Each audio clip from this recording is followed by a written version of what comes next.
நாம்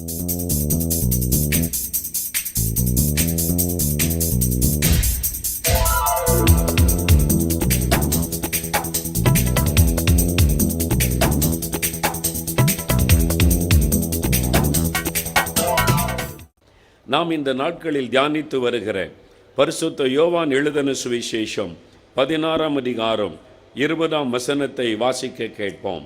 மெய்யாகவே மெய்யாகவே நான் உங்களுக்கு சொல்லுகிறேன், நீங்கள் அழுது புலம்புவீர்கள், உலகமோ சந்தோஷப்படும். நீங்கள் துக்கப்படுவீர்கள், ஆனாலும் உங்கள் துக்கம் சந்தோஷமாக மாறும். உங்கள் துக்கம் சந்தோஷமாக மாறும். உங்களுடைய உள்ளத்தை துக்கப்படுத்துகிற காரியம் எதுவானாலும் அந்த துக்கத்தை தேவன் சந்தோஷமாய் மாற்றுவார். ஆண்டவர் இயேசு மனுஷனுடைய துக்கத்தை சந்தோஷமாய் மாற்றுகிறவர். அதற்குத்தான் அவர் இந்த உலகத்தில் வந்தார்.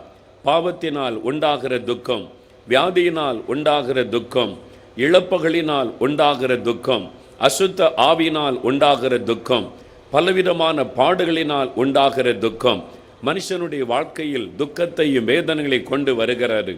ஆண்டவர் மனிதர்களுக்காக பரிதாபம் கொண்டு அவருடைய துக்கங்களை சந்தோஷமாய் மாற்றுவதற்காகவே அவர் இந்த உலகத்தில் மனுஷனாக வந்து மனிதர்களுக்காக சிலுவையிலே மரித்து மனுஷர்களுக்கு மீட்பை உண்டாக்கினார். இன்றும் அவர் மனிதனுடைய துக்கத்தை சந்தோஷமாய் மாற்றுகிறார். உங்களுக்கு தேவன் வாக்கு கொடுக்கிறார். நீங்கள் ஏதோ ஒரு துக்கத்தை சுமந்து கொண்டு வந்திருக்கலாம், ஏதோ ஒரு காரியம் உங்களுடைய உள்ளத்தை வேதனைப்படுத்தி கொண்டிருக்கலாம். இன்றைக்காவது என் துக்கம் மாறுமா என்ற ஏக்கத்தோடு வந்திருக்கலாம். ஆண்டவர் இயேசு இங்கே உலாவுகிறபடியால் உங்கள் துக்கத்தை அவர் சந்தோஷமாய் மாற்றி உங்களை மகிழ்ச்சியோடு தான் இந்த இடத்தை விட்டு ஆண்டவர் அனுப்புவார். ஆனால் பல சமயங்களில் ஒரு எண்ணம் எழும்புகிறது, ஆண்டவரை துக்கத்தோடு ஒரு மனிதன் வரும் பொழுது நீர் அற்புதம் செய்து அவன் துக்கத்தை மாற்றி விடுகிறீர். ஆனால் இந்த உலகத்தில் அவன் வாழுகிறபடியால் மறுபடியும் வேதனையான காரியம் வருகிறது, மறுபடியும் துக்கப்படுத்துகிற காரியம் வருகிறது, மறுபடியும் அவனுக்கு ஒரு அற்புதம் தேவையாக இருக்கிறது. என்றைக்கு ஒரு மனிதனுடைய வாழ்க்கையில் அந்த துக்கம் நிரந்தரமாக மாறும், இனிமேல் துக்கமே இல்லை, இனி எல்லாம் இன்பம்தான் என்கிறபடி அந்த துக்கம் என்றைக்கு நிரந்தரமாய் மாறும் என்று என் உள்ளத்தில் தேவ சமூகத்தில் கேள்வி எழும்பின போது ஆண்டவர் சொன்னார், ஒரு மனிதன் உலகத்தில் இருக்கும் வரைக்கும் அவனுக்கு துக்கமான காரியம் நடந்து கொண்டுதான் இருக்கும். அவன் ஒவ்வொரு நாளும் ஒவ்வொரு சமயமும் என்னை தேடும் பொழுது அந்த துக்கத்தை நான் மாற்றி கொடுப்பேன்.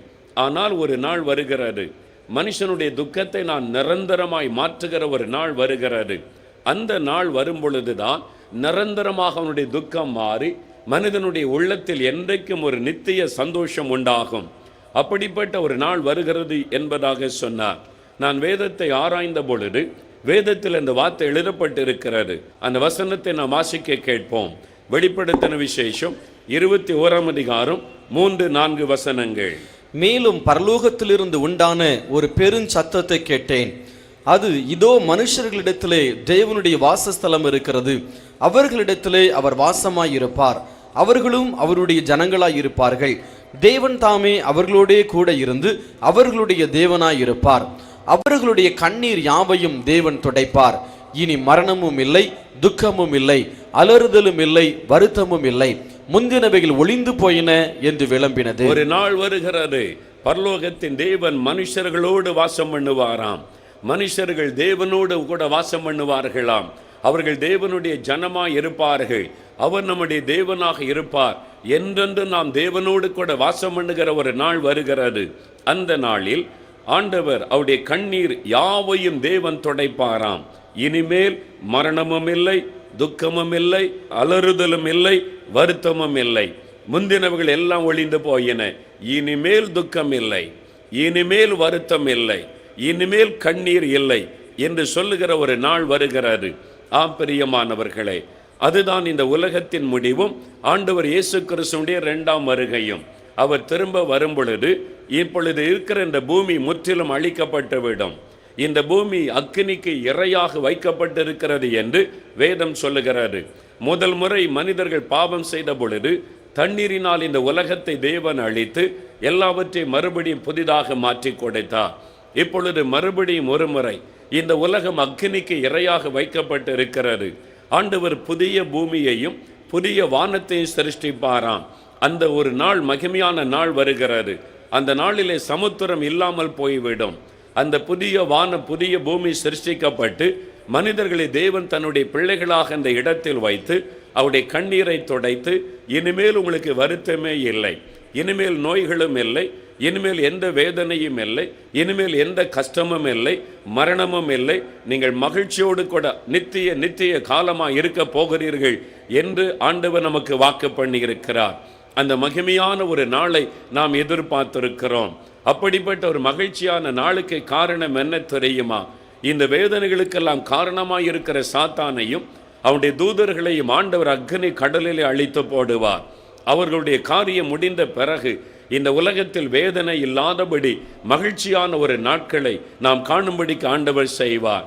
இனிமேல் துக்கம் இல்லை என்கிற ஒரு நாள் வருகிறது. நம்முடைய துக்கத்தை சந்தோஷமாய் மாற்றுகிற ஒரு நாள், நம்முடைய கண்ணீரை ஆண்டவர் துடைக்கிற ஒரு நாள். அப்படிப்பட்ட அந்த மகிமையான நாளை நாம் எதிர்பார்த்து காத்திருக்கிறோம். அதுதான் நம்முடைய துக்கத்தை நிரந்தரமாய் மாற்றக்கூடிய நாள். ஆம் பிரியமானவர்களே, ஒரு சமயம் கன்னியாகுமரி மாவட்டத்தில் மார்த்தாண்டம் இந்த இடத்தில் ஊழியத்திற்காய் சென்றிருந்தேன். அப்பொழுது அங்கே கூட்டம் நடைபெற்று கொண்டிருந்த சமயம் ஒரு குடும்பத்தில் திடீரென்று ஒரு அகால மரணம் நடைபெற்று விட்டது. கொஞ்சம் வயதுள்ள ஒரு சகோதரர் மரித்து விட்டார். அவருடைய வீட்டிலே மனைவி பிள்ளைகள் ஆறுதலற்று இருக்கிறார்கள். நீங்கள் வந்து ஒரு ஆறுதலாய் ஜெபிக்க வேண்டும் என்று என்னை கேட்டுக்கொண்டார்கள். ஆகவே அந்த வீட்டிற்கு நான் போனேன். அந்த வீட்டில் இந்த ஸ்கூலிலே படித்து கொண்டிருந்த இளம் வயதுள்ள ஒரு வாலிப மகள் மிகவும் கண்ணீர் விட்டு அழுதாள். அவள் பல கேள்விகளை என்னிடத்தில் கேட்டாள். அங்கள் இனிமேல் என் தகப்பனாருக்கு நான் என்ன செய்வேன்? என் மீது எவ்வளவு அன்பு வைத்திருந்தார். வெளியிலே போனால் அன்போடு என்னிடத்தில் கேட்பார், உனக்கு என்ன வாங்கி வர வேண்டும் என்று. நான் என்ன கேட்டாலும் எனக்கு வாங்கி தருவார். இனிமேல் நான் யாரிடத்தில் கேட்பேன்? இனிமேல் யாரை நான் அப்பா என்று அழைப்பேன்? இனிமேல் யார் எனக்கு எல்லாம் செய்து தருவார்கள்? ஏன் என் அப்பாவை ஆண்டவர் எடுத்துக்கொண்டார் என்றவள் கண்ணீர் விட்டு அழுதாள். நான் எவ்வளவோ வேத வசனத்தை கொண்டு ஆறுதல் சொல்லியும் அவளுக்காக ஜெபித்துமோடைய உள்ள மாறுதல் அடையவில்லை. என்னால் முடிந்த அளவு நான் ஜெபம் பண்ணிவிட்டு கடந்து வந்தேன். கடைசி நாள் அங்கே நடந்த கூட்டத்தில் ஆண்டவருடைய 2ஆம் வருகையை குறித்தும் மரித்தவர்கள் உயிரோடு கூட தேவனால் எழுப்பப்படுவார்கள் என்பதை குறித்தும் அந்த செய்தியை நான் பிரசங்கிக்க கர்த்தர் உதவி செய்தார். 1 தெசலோனிக்கேயர் 4ஆம் அதிகாரம் 16-17 வசனம் சொல்லுகிறது, ஆண்டவர் இயேசு திரும்ப வரும் பொழுது கிறிஸ்துவுக்குள் மரித்தவர்கள் முதலாவது எழுந்திருப்பார்கள். இயேசுவை ஏற்றுக்கொண்டு அவருடைய இரத்தத்தினால் கழுவப்பட்டு அவருக்கென்று பரிசுத்தமாய் வாழ்ந்த தேவ பிள்ளைகள் உயிரோடு கூட மறுபடியும் எழுந்திருப்பார்கள். அதன் பிறகு உயிரோடு இருக்கிற நாமும் மறுரூபமாக்கப்பட்டு இயேசுவோடு கூட இருப்போம் என்கிற அந்த செய்தி வேத வசனத்தில் சொல்லப்பட்ட அந்த வார்த்தை நான் பிரசங்கித்து முடித்து கடந்து வந்தேன். 3வது நாள் அந்த மகளிடத்திலிருந்து எனக்கு ஒரு கடிதம் வந்தது.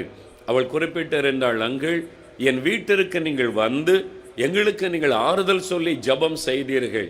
அப்பொழுது கூட என் உள்ளம் ஆறுதல் அடையவில்லை, என் துக்கம் மாறவில்லை, என் தகப்பனாருடைய இழப்பின் வேதனை நீங்கவில்லை. ஆனால் கடைசி நாள் கூட்டத்தில் ஆண்டவருடைய 2ஆம் வருகையை குறித்தும் வரும்பொழுது கிறிஸ்துவுக்குள் மரித்தவர்கள் எழுந்திருப்பார்கள் என்பதை குறித்தும் நீங்கள் தேவனுடைய வசனத்தை பிரசங்கிக்க என் உள்ளத்தில் ஒரு ஆறுதல் வந்தது. என் தகப்பனார் ஆண்டவருக்கு பிரியமாய் வாழ்ந்தவர், ரட்சிக்கப்பட்டு ஆண்டவருடைய வசனத்தின்படி வாழ அர்ப்பணித்து வாழ்ந்தவர். அப்படியானால் இயேசு வரும்பொழுது என் தகப்பனார் எழுந்திருப்பார், நான் அவரை மறுபடியும் காண்பேன் என்கிற அந்த நிச்சயம் எனக்குள் ஒரு ஆறுதலை கொண்டு வந்தது. என் துக்கத்தை மாற்றினது. நான் இப்பொழுது மகிழ்ச்சியாக இருக்கிறேன் என்று அந்த மகள் எனக்கு கடிதம் எழுதி இருந்தாள். இந்த நம்பிக்கை, இயேசு திரும்ப வருவார், நாம் மறுபடியும் அவரை காண்போம், கிறிஸ்துவுக்குள் மரித்தவர்கள் எழுந்திருப்பார்கள், அவரோடு நித்திய காலமாய் மகிழ்ந்திருப்போம், நிரந்தரமாய் நம்முடைய துக்கங்கள் மாறும் என்கிற அந்த நம்பிக்கை, அதுதான் நம்மை சந்தோஷப்படுத்துகிறது. அதுதான் நமக்குள்ள ஒரு நித்திய மகிழ்ச்சியை கொடுக்கிறது. ஆம் பிரியமானவர்களே, அமெரிக்கா தேசத்தில் ஒரு நறுமையான தேவனுடைய பிள்ளை நோயினால் பாதிக்கப்பட்டார்கள். கால் நடக்க முடியாதபடி செயலற்று போயிற்று. வீல் சேரில் தான் அவளுடைய வாழ்க்கை. எங்கு போனாலும் வீல் சேரில் யாராவது அவளை அழைத்து கொண்டு செல்ல வேண்டும். அநேக ஊழியங்களுக்கு சென்று பலர் அவளுக்காக ஜெபித்த போதிலும் அவளுக்கு சுகம் உண்டாகவில்லை. நான் ஏன் இப்படி கஷ்டப்படுகிறேன்? நான் ஒரு ஆண்டவருடைய பிள்ளை, இப்படித்தான் நான் நொண்டியாக இருக்க வேண்டுமோ என்பதான ஒரு மன வருத்தம், அந்த துக்கம் இருந்து கொண்டே இருந்தது. ஒரு சமயம் ஒரு கூட்டத்திற்கு அவர்கள் போன பொழுது அங்கே ஒரு வித்தியாசமான பிரசங்கம் செய்யப்பட்டது. பரலோகத்தில் நாம் எப்படி இருப்போம் என்பதை குறித்து அந்த ஊழியக்காரர் பிரசங்கம் பண்ணி கொண்டிருந்தார். அங்கே வியாதி இல்லை, அங்கே மரணம் இல்லை, அங்கே துக்கம் இல்லை, அங்கே எல்லாரும் ஆரோக்கியமாக இருப்போம். பரலோக ராஜ்யத்தில் தேவன் நம்மை சேர்த்து கொள்ளும் போது அங்கே தலைவலியும் வராது, சரீரத்தில் நோய்களும் இருக்காது, அங்கே நொண்டிகள் இருக்க மாட்டார்கள், கண் தெரியாதவள் இருக்க மாட்டார்கள், எல்லோரும் மகிமையின் சரீரத்தோடு நல்ல ஆரோக்கியத்தோடு இருப்பார்கள் என்று அந்த பரலோக பாக்கியத்தை குறித்து பிரசங்கம் பண்ணி கொண்டிருந்தார். வீல் சேரில் இருந்த அந்த சகோதரி அதை கேட்க கேட்க கேட்க அந்த பரலோக மகிமையை நினைக்க ஆரம்பித்தார்கள். அப்படியானால் நான் பரலோகத்திற்கு போகும் பொழுது நான் இப்படி வீல் சேரில் இருக்க மாட்டேன், நான் நடக்க முடியாத ஒரு நொண்டியாக அமர்ந்திருக்க மாட்டேன்.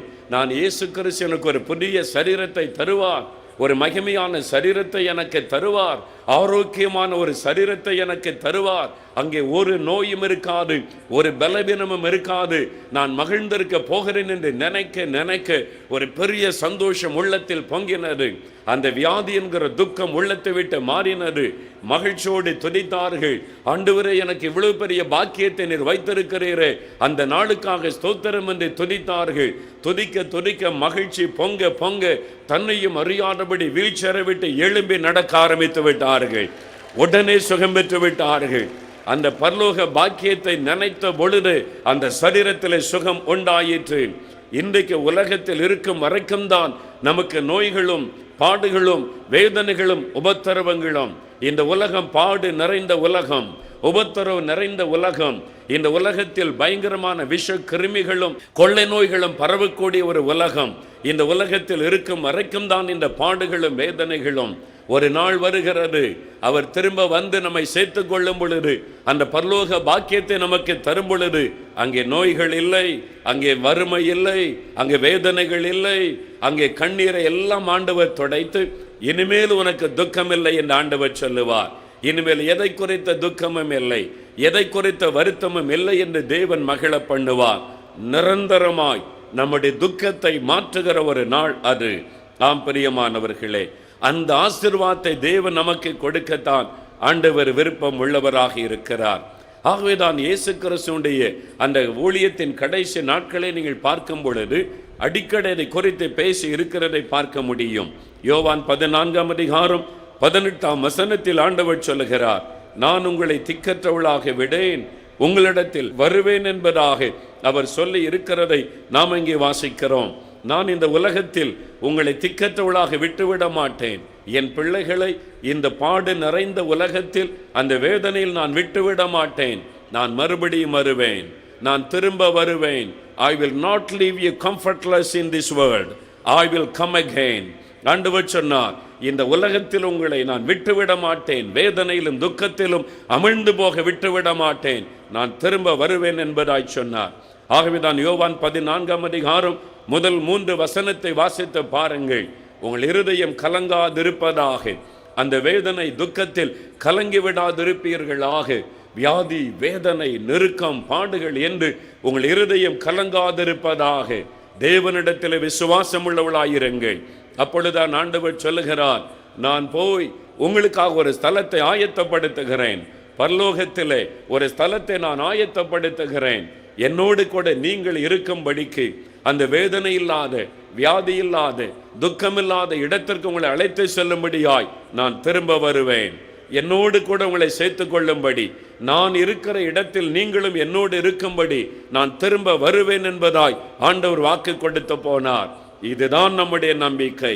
இதுதான் நம்முடைய வாழ்க்கையிலே மகிழ்ச்சியை சந்தோஷத்தையும் கொடுக்கிறது. ஒரு தேவனுடைய பிள்ளை இயேசுவை ஏற்றுக்கொண்டவரை பின்பற்றுகளுடைய முக்கியமான பெரிய ஒரு நம்பிக்கை, இந்த உலகம் எனக்கு நிரந்தரமானது அல்ல. என் ஆண்டவர் இயேசு திரும்ப வரப்போகிறார், அவரோடு கூட என்னை சேர்த்து கொள்ள வரப்போகிறார். எனக்காக ஒரு ஸ்தலத்தை ஆயத்தம் பண்ணி கொண்டிருக்கிறார். அங்கே வேதனை இல்லை, வியாதி இல்லை, துக்கம் இல்லை, மரணம் இல்லை. அப்படிப்பட்ட மகிமையான இடத்திற்கு நான் செல்ல போகிறேன். இந்த உலக வாழ்க்கை தற்காலிகமானது என்கிற உணர்வோடு நாம் இந்த உலகத்தில் வாழ வேண்டும்.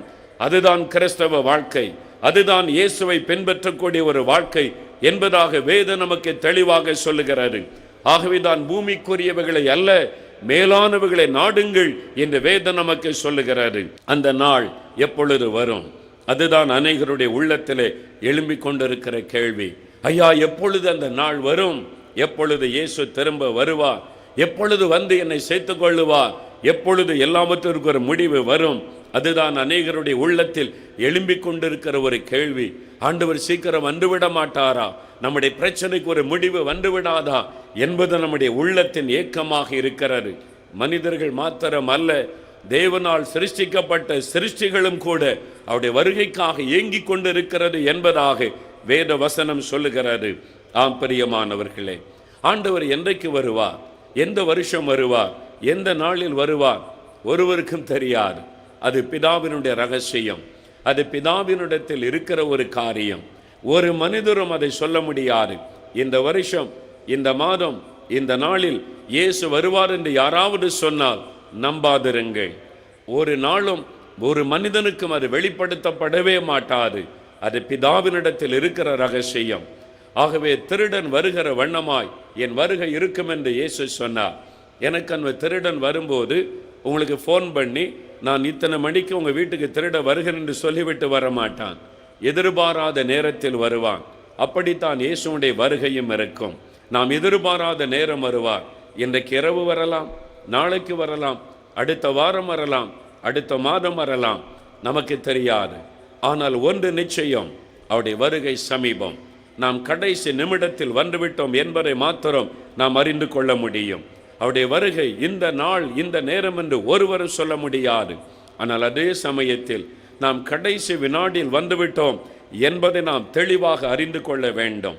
வேத புஸ்தகத்தில் மத்தேயு 24 அதிகாரம் 3 முதல் 14 வசனம் வரைக்கும் வாசித்து பாருங்கள். இயேசு கிறிஸ்து உலகத்தில் உலாவின நாட்களில் இயேசுடைய சீடர்கள் வந்து கேட்கிறார்கள், ஆண்டவரே, உலகத்தின் முடிவிற்கும் உம்முடைய வருகைக்கும் அடையாளம் என்ன என்பதாய் கேட்கிறார்கள். எப்பொழுது இந்த உலகம் முடிவடையும்? எப்பொழுது நீ திரும்ப இந்த உலகத்தில் வருவீர்? முதல் முறை இயேசு உலகத்தில் வந்தபோது பாவிகளை ரட்சிக்க ஒரு இரட்சகராக வந்தார். தன்னை சிலுவையிலே பலியாய் கொடுப்பதற்காக ஒரு ஜீவாதார பலியாக அவர் வந்தார். மனிதனை பாவத்திலிருந்தும் சாபத்திலிருந்து விடுதலையாக்கவும், நரகத்தின் அக்கனியிலிருந்து அவனுக்கு ஒரு விடுதலை கொடுக்கவும் ஒரு இரட்சகராக வந்து சிலுவையிலே தன் உயிரை கொடுத்து 3வது நாள் உயிர்த்தெழுந்த பரலோகத்திற்கு ஏறி போனார். அவர் மறுபடியும் திரும்ப வருவார். அவர் திரும்ப வரும் பொழுது நியாயாதிபதியாக வருவார், ராஜாதி ராஜாவாக வருவார், கத்தாதி கத்தாவாக வருவார், தேவாதி தேவனாக அவர் திரும்ப வருவார். அவர் வரும் பொழுது இந்த உலகம் முடிவடையும். இந்த உலகத்தின் முடிவும் இயேசுடைய வருகையும் ஒன்றாக நடைபெறும். ஆகவே தான் சீஷர்கள் கேட்கிறார்கள், இந்த உலகத்தின் முடிவும் உம்முடைய வருகை எப்பொழுது சம்பவிக்கும்? இயேசு அதற்குரிய அடையாளங்களை சொல்லுகிறார். இவைகள் சம்பவிக்கும் போது ஆண்டவருடைய வருகை சமீபம் என்பதை அறிந்து நீங்கள் ஜாக்கிரதையை ஆயத்தப்படுங்கள் என்பதாக ஆண்டவர் சொல்லுகிறார். மத்தேயு 24 அதிகாரம் 3 வசனம் முதல் நீங்கள் வேதத்தில் வாசித்து பாருங்கள். முதலாவது ஒரு அடையாளத்தை ஆண்டவர் சொல்லுகிறார். அநேக கள்ள கிறிஸ்துகள் தோன்றுவார்கள். கள்ள கிறிஸ்துகள் தோன்றி தங்களை தெய்வமாய் காண்பிக்கிற பலர் இந்த உலகத்தில் தோன்றி தாங்களே தெய்வம், தாங்களே கிறிஸ்து என்பதாக சொல்லுவார்கள். அந்தி கிறிஸ்துவின் ஆவி, ஏமாற்றுகிற ஆவி, தங்களை தெய்வமாய் காண்பிக்கிற மக்கள் எழும்புவார்கள். இது கூட ஒரு அடையாளம் என்பதாக இயேசு சொன்னார். மற்ற எந்த நாடுகளையும் விட இந்தியாவில் இந்த அடையாளம் தீவிரமாய் நிறைவேறுகிறது. இந்தியாவில் இன்றைக்கு அநேகர் தங்களை தெய்வமாக காண்பிக்கிற மனிதர்களை நீங்கள் பார்க்கிறீர்கள். சுற்றிலும் கண்களை ஏறெடுத்து தேசத்தில் நடக்கிற காரியத்தை பாருங்கள். புதிதான ஒரு கொள்கையை பேசுவார்கள். எல்லா தெய்வமும் ஒன்றுதான், அன்புதான் முக்கியம் என்று மேடைகளிலே பேசுவார்கள். ஆனால் கூர்ந்து கவனித்தால் கடைசியில் அவர்கள் தங்களை தெய்வமாக காண்பிப்பார்கள். ஜனங்கள் எல்லாம் வந்து தன்னை வணங்கும்படி செய்து விடுவார்கள். இந்தியாவில் அப்படிப்பட்ட அந்தி கிறிஸ்துவின் ஆவியை உடைய வஞ்சிக்கிற ஏமாற்றுகிற மத தலைவர்கள் ஏராளமாக எழும்பிக் கொண்டிருக்கிறதை பார்க்கிறோம். இதெல்லாம் இயேசுடைய வருகைக்குரிய அடையாளம். கடைசி காலத்தில் இப்படி ஜனங்களை வஞ்சிக்கிற, ஏமாற்றுகிற, தங்களை தெய்வமாய் காண்பித்துக் கொள்ளுகிற அந்தி கிறிஸ்துவின் ஆவியை உடையவர்கள் எழும்புவார்கள் என்று இயேசு சொல்லி வைத்த காரியம் இன்றைக்கு நிறைவேறுகிறது. இப்படிப்பட்டவர்கள் அற்புதங்களையும் அடையாளங்களை கூட செய்வார்கள் என்று ஆண்டவர் இயேசு சொன்னார். ஏமாற்றும்படியாக, மனிதர்களை வஞ்சிக்கும்படியாக பிசாசானவன் தன்னை தெய்வமாய் காண்பிப்பதற்காக மனிதர்களை பயன்படுத்தி மனிதர்களை வணங்கும்படிக்கு செய்வான் என்பதாக இயேசு சொன்ன வார்த்தை இந்தியாவிலே தீவிரமாய் நிறைவேறி கொண்டிருக்கிறது. இதெல்லாம் எதை காண்பிக்கிறது? இயேசுடைய வருகை சமீபமாகிவிட்டது. கடைசி காலத்திலே வஞ்சிக்கிற ஆவி அதிகமாய் கிரியை செய்கிறது என்பதை தெளிவாக காண்பித்து கொண்டிருக்கிறது. மறந்து விடாதிருங்கள். இன்னொரு அடையாளத்தை ஆண்டவர் சொல்லுகிறார். யுத்தங்களையும் யுத்தங்களின் செய்திகளையும் நீங்கள் கேள்விப்படுவீர்கள். ஜனத்திற்கு விரோதமாக ஜனம் எழும்பும், ராஜ்யத்திற்கு விரோதமாக ராஜ்யம் எழும்பும். இதெல்லாம் இயேசு சொன்ன அடையாளங்கள். இன்றைக்கு ஒரே மாவட்டத்திற்குள்ளே ஜனத்திற்கு விரோதமாக ஜனம், ஒரே தேசத்திற்குள்ளே ஒரு மாநிலத்திற்கு விரோதமாக இன்னொரு மாநிலத்து மக்கள், ஒரு துவேஷம், இப்படிப்பட்ட காரியங்கள் எழும்புவதை பார்க்கிறோம். இதெல்லாம் நடக்கும் பொழுது இயேசுடைய வருகை சமீபம், இந்த உலகத்தின் முடிவு சமீபம் என்பதை அறிந்து கொள்ளுங்கள் என்பதாக இயேசு சொல்லி இருக்கிறார். நம்மை சுற்றிலும் இந்த காரியங்கள் இன்றைக்கு நடைபெற்று கொண்டிருக்கிறதை நாம் பார்க்கிறோம். பஞ்சங்களும் கொள்ளை நோய்களும் பூமி அதிர்ச்சிகளும் பல இடங்களில் உண்டாகும். என் ஆண்டவர் சொல்லி இருக்கிறார். பஞ்சங்கள், உணவு பஞ்சம், தண்ணீர் பஞ்சம், பலவிதமான பஞ்சங்கள் தேசத்தின் ஒரு மூலையிலே ஒரு பகுதியிலே காணப்பட்டு கொண்டேதான் இருக்கிறது. இந்தியா தேசத்திலும் சரி, உலகத்தின் பல நாடுகளிலும் பல இடங்களில் இன்றைக்கு பஞ்சங்கள் தாக்கி கொண்டுதான் இருக்கிறதை நாம் பார்க்கிறோம். கொள்ளை நோய்கள், ஒரு கொள்ளை நோய் வந்து தாக்கும் போது அதற்கு மருந்து கண்டுபிடிக்கிற சமயத்தில் அடுத்த ஒரு கொள்ளை நோய் தாக்குகிறது. இப்படி விதவிதமான கொள்ளை நோய்கள் வந்து கொண்டிருக்கிறது. இது கடைசி காலத்தின் அடையாளம், உலகத்தின் முடிவிற்குரிய அடையாளம் என்று இயேசு சொன்னார். பூமி அதிர்ச்சிகள் பல இடங்களில் உண்டாகும் என்று சொன்னார். ஒரு காலத்தில் ஒரு பூமி அதிர்ச்சி வந்தால் முதல் பக்கத்திலே பெரிய அளவில் செய்தி வரும், பூமி அதிர்ச்சி உண்டாகி இருக்கிறது என்பதாக. ஆனால் இப்பொழுது பூமி அதிர்ச்சி என்ற செய்தித்தாளை புரட்டி பாருங்கள், எங்கோ 4வது பக்கத்தில் 5வது பக்கத்தில் சின்ன கட்டத்திலே போடுகிறார்கள். காரணம், தினமும் பூமி அதிர்ச்சி ஒவ்வொரு இடத்திலே நடந்து கொண்டே இருக்கிறபடியால் அந்த செய்தி ஒரு புதுமையாக தெரியவில்லை. இயேசு சொன்னார், பல இடங்களில் பூமி அதிர்ச்சிகள் உண்டாகும், நம்மை சுற்றிலும் அது நடைபெற்று கொண்டு இருக்கிறது. இது எதை காண்பிக்கிறது?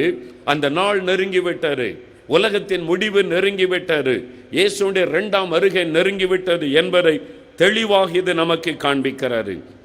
பரிசுத்த லூக்கா எழுதின சுவிசேஷம் 21ஆம் அதிகாரத்தில் ஆண்டவர் இன்னும் சில காரியங்களை சொல்லுகிறதை பார்க்கிறோம். லூக்கா 21ஆம் அதிகாரம் 11ஆம் வசனம் சொல்லுகிறது, பல இடங்களில் மகா பூமி அதிர்ச்சிகளும் பஞ்சங்களும் கொள்ளை நோய்களும் உண்டாகும், வானத்திலிருந்து பயங்கரமான தோற்றங்களும் பெரிய அடையாளங்களும் உண்டாகும். வானத்திலிருந்து பெரிய தோற்றம், பயங்கரமான தோற்றங்களும் அடையாளங்களும் உண்டாகும் என்பதாக ஆண்டவர் சொன்னார். 25ஆம் வசனம் சொல்லுகிறது, சூரியனிலும் சந்திரனிலும் நட்சத்திரங்களிலும் அடையாளங்கள் தோன்றும், பூமியின் மேலுள்ள ஜனங்களுக்குள் தத்தளிப்பும் இடுக்கண்ணும் உண்டாகும், சமுத்திரமும் அலைகளும் முழக்கமாயிருக்கும், வானத்தின் சத்துவங்கள் அசைக்கப்படும் என்பதாக வேதம் சொல்லுகிறது. இயேசு சொன்னார் இந்த அடையாளங்களை எல்லாம். விஞ்ஞானிகள் சொல்லுகிறார்கள், சூரியனிலே பூமி அளவுக்கு பெரிய பள்ளம் விழுந்திருக்கிறது என்பதாய் விஞ்ஞானிகள் சமீபத்தில் அறிவித்தார்கள்.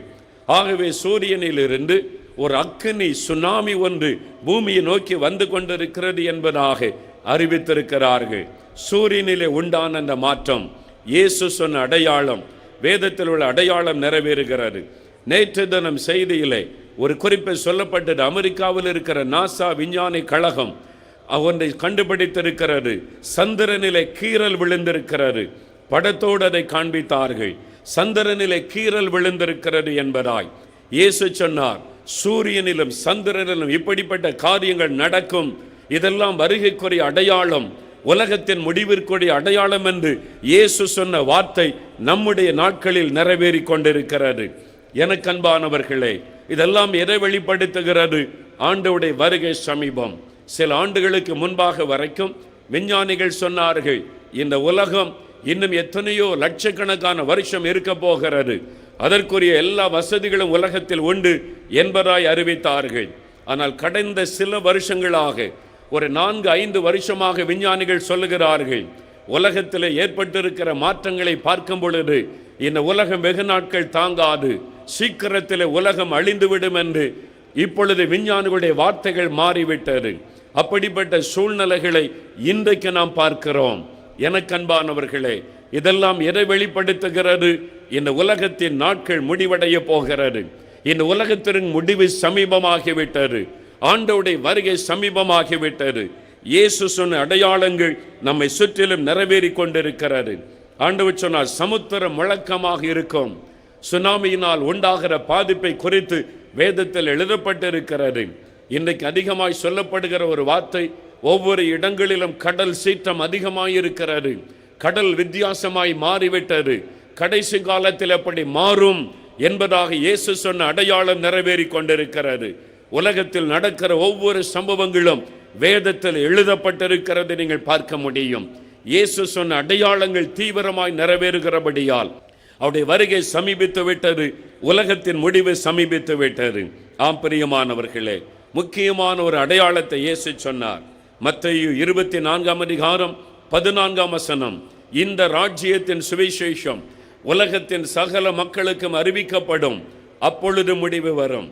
முடிவு வருவதற்கு ஒரு முக்கியமான அடையாளம் இயேசு கிறிஸ்துவின் சுவிசேஷம் எல்லா மக்களுக்கும் அறிவிக்கப்படும் என்பதாய் இன்றைக்கு உலகத்தின் எல்லா நாடுகளுக்குள்ளும் ஆண்டவருடைய வார்த்தை தீவிரமாய் அறிவிக்கப்பட்டு கொண்டு வருகிறது.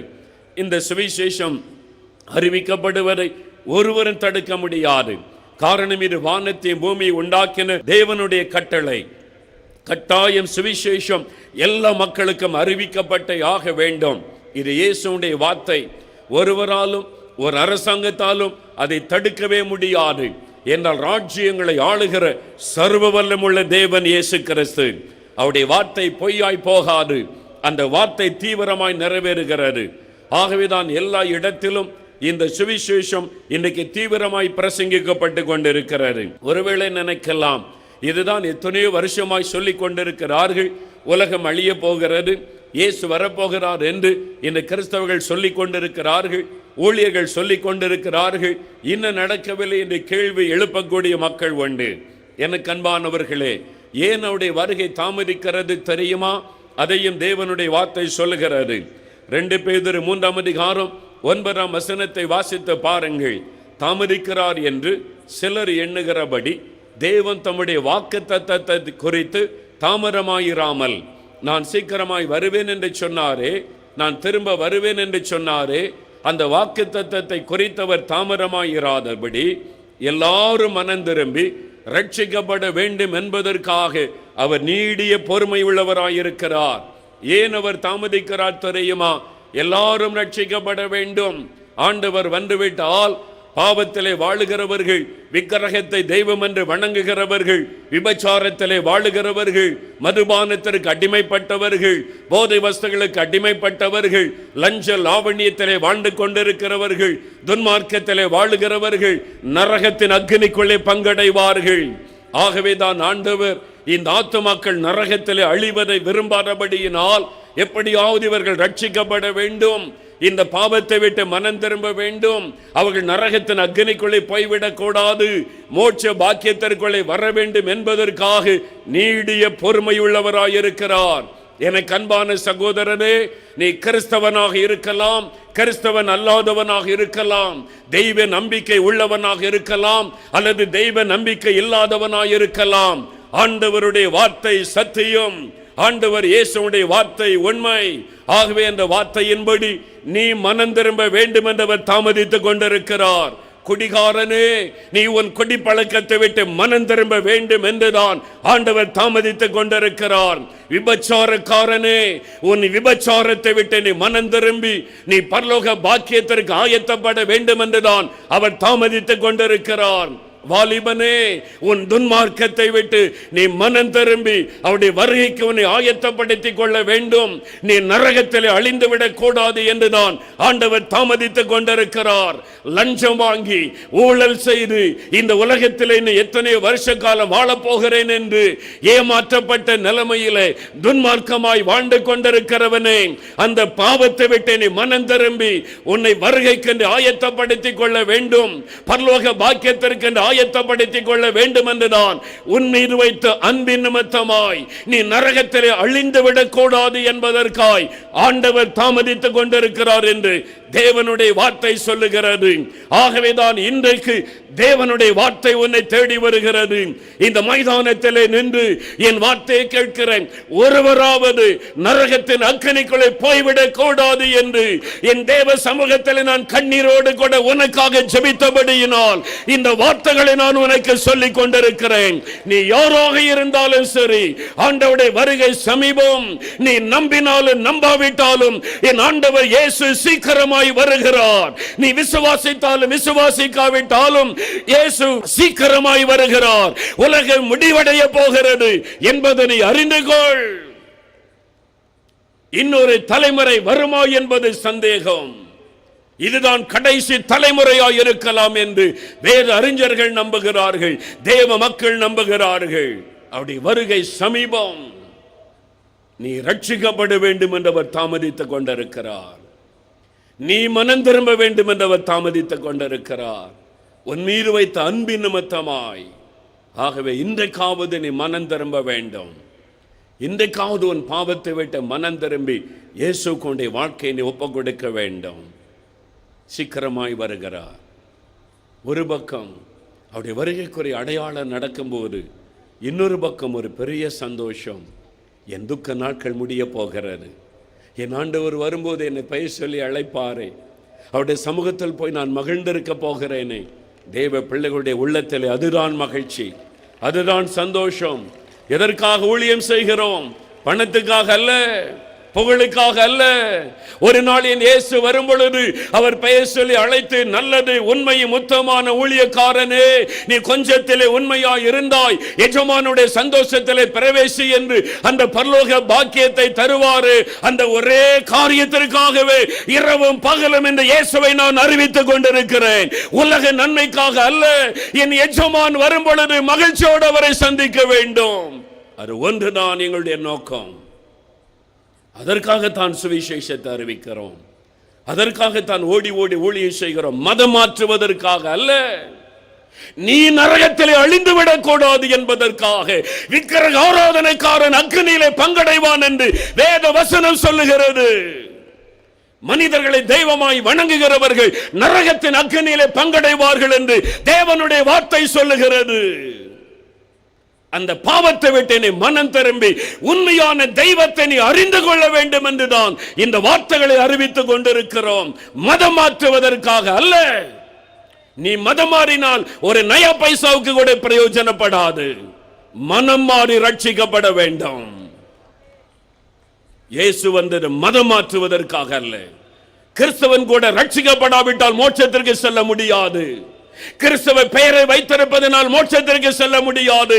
ஆலயத்திற்கு சென்று காணிக்கை கொடுப்பதனால் மோட்சத்திற்கு செல்ல முடியாது. மனம் திரும்பி ரட்சிக்கப்பட வேண்டும். அவருடைய வருகை சமீபம். இனி காலம் செல்லாது. யாருடைய வருகையிலே மகிழ்ச்சியோடு காணப்பட முடியும்? யாருடைய துக்கத்தை அவர் மாற்றுவார்? யாருடைய கண்ணீரை துடைப்பார்? அவர் வரும்போது கண்ணீரையெல்லாம் துடைப்பார். இனி வருத்தமில்லை, வேதனை இல்லை என்று சொல்லப்பட்டிருக்கிற யார் கண்ணீரை துடைப்பார்? மதுபானம் குடித்து போதில் இருக்கிற மனுஷனை கொண்டு போய் உன் கண்ணீரை துடைத்து பரலோக பாக்கியத்தை தருவாரோ? கையில சிகரெட்டை ஊதிக்கொண்டு இன்னொரு பக்கத்தில் விதண்டா வாதம் பேசிக்கொண்டு எனக்கு பைபிளை தெரியும் என்று பேசிக்கொண்டிருக்கிற துன்மார்க்கனை தேவன் மோட்சத்தில் அழைத்து கொண்டு போய் கண்ணீரை துடைத்து சந்தோஷத்தில் பிரவேசி என்று சொல்லுவாரோ? ஒரு நாளைக்கு 5 நிமிடம் கூட ஜெபம் பண்ணாது, ஒரு நாளைக்கு வேதத்தில் இந்த 5 வசனம் கூட வாசிக்காதபடி நிர்விசாரமாய் வாழுகிற கிறிஸ்தவனை ஆண்டவர் மோட்சத்தில் அழைத்து கொண்டு போய் உங்களுடைய துக்கத்தை மாற்றுவாரோ? வஞ்சிக்கப்பட்டு போகாதிருங்கள். வெறும் பக்தியை கண்டு ஏமாந்து போகிறவர் அல்ல தேவன். பக்தி எல்லா மதத்தில் உள்ள மக்களுக்கும் இருக்கிறது. பக்தி அல்ல பரிசுத்தம். பக்தி அல்ல வேத வசனத்தின்படி வாழ நம்மை அர்ப்பணித்துக் கொள்ள வேண்டும். அவர்கள் தான் பரலோக ராஜ்யத்திற்குள்ளே செல்ல முடியும். அவங்க கண்ணீரை தான் ஆண்டவர் துடைப்பார். ஒரு நாளைக்கு 5 நிமிஷம் கூட ஜெபம் பண்ணாத கிறிஸ்தவர்கள் எத்தனை பேர்? ஒரு நாளைக்கு பைபிள்ல 5 வசனம் கூட வாசிக்காத கிறிஸ்தவர்கள் எத்தனை பேர்? ராத்திரி பகல முழங்கால நின்று மணிக்கணக்காக 3 மணி நேரம் 4 மணி நேரம் ஜெபம் பண்ணி ஆத்துமாக்காக அழுது கொண்டிருக்கிற கோடிக்கணக்கான விசுவாசிகளை உலகத்திலே கர்த்தர் வைத்திருக்கிறார். அவர்களைத்தான் தேவன் கண்ணீரை துடைத்து சந்தோஷத்துக்குள்ளே கொண்டு போவார். வாரத்தில் ஒரு நாள் ஆலயத்தில் வைந்து 5 நிமிடம் பிரசங்கம் அதிகமாகிவிட்டால் ஏன் ஆராதனை நேரத்தை நீட்டிவிட்டீர்கள் என்று கேள்வி கேட்கிற கிறிஸ்தவன் பரலோக ராஜ்யத்தில் போய் சந்தோஷமாய் இருக்க முடியாது. வியாபார ஸ்தலத்தில் ராத்திரி பகல பணத்தை எண்ணுவதற்கு நேர செலவு பண்ணுகிறாய். தேவனுடைய ஆலயத்தில் வந்தால் 5 நிமிடம் அதிகமானால் முறுமுறுக்கிறாய். எப்படி பரலோக ராஜ்யத்தில் நீ போய் இருக்க முடியும்? கிறிஸ்தவ வாழ்க்கை என்பது எப்படி வாழ்ந்துவிட்டு ஞாயிற்றுக்கிழமை ஆலயத்தில் போய் காணிக்க போட்டு விட்டால் முடிந்து விடுவது அல்ல. இதை விட பக்திமான்கள் எல்லா மதத்திலும் இருக்கிறார்கள். செருப்பில்லாமல் நடந்து தெய்வத்தை தேடுகிறவர்கள், தங்கள் சரீரத்தை காயப்படுத்திக் கொண்டு தெய்வத்தை தேடுகிறவர்கள், தங்கள் சரீரத்தை ஒருத்து பக்தியோடு தேடுகிறவர்கள். அந்த பக்தி அல்ல அவருக்கு முக்கியம். இயேசு இயேசு இயேசு இயேசு அவர் சொன்னபடி வாழ்வதற்கு அர்ப்பணித்துக் கொண்டு அவரை பின்பற்றி அவரோடு கூட சேர்ந்து வாழ வேண்டும். அவங்க கண்ணீரை தான் அவர் துடைப்பார். அவங்கள கூட்டிட்டு போய் என் மகளே வா, என் மகனே வா, நீ எனக்காக எவ்வளவு பாடுகளை சகித்தாய், எவ்வளவு ஜெபம் பண்ணினாய், எனக்காக எவ்வளவு ஊழியம் செய்தாய், இனிமேல் உனக்கு துக்கம் இல்லை, இனிமேல் உனக்கு கண்ணீர் இல்லை, நீ வா என்னுடைய ராஜ்யத்தில். அவங்கள தான் தேவன் கூட்டி கொண்டு போய் கனப்படுத்துவார். நீங்கள் எங்கு நிற்கிறீர்கள் யோசித்து பாருங்கள். Where are you today? எங்கே நின்று கொண்டிருக்கிறீர்கள்? ஆண்டவர் உங்களை பார்த்து மகிழ்ச்சியோடு அழைக்கக்கூடிய இடத்தில் நிற்கிறீர்களா? யோசித்து பாருங்கள். இல்லாவிட்டால் இன்றைக்கு ஒப்பு கொடுக்கணும். ஏன் இவ்வளவு கடினமாய் ஆண்டவர் பேச வைக்கிறார் தெரியுமா? அவர் உங்களை நேசிக்கிறார்.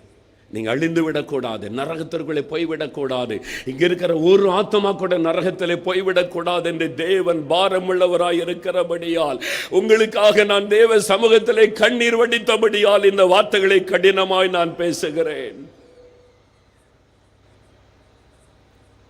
அப்படியே நான் என்ன செய்யணும்?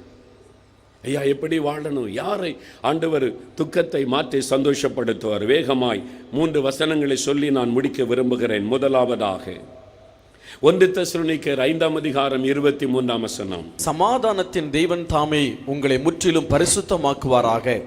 உங்கள் ஆவி ஆத்துமா சரீரம் முழுவதும் நம்முடைய கர்த்தராகிய இயேசு கிறிஸ்து வரும்போது குற்றமற்றதாய் இருக்கும்படி காக்கப்படுவதாக. சமாதானத்தின் தேவன் தாமே உங்களை முற்றிலும் பரிசுத்தமாக்குவாராக.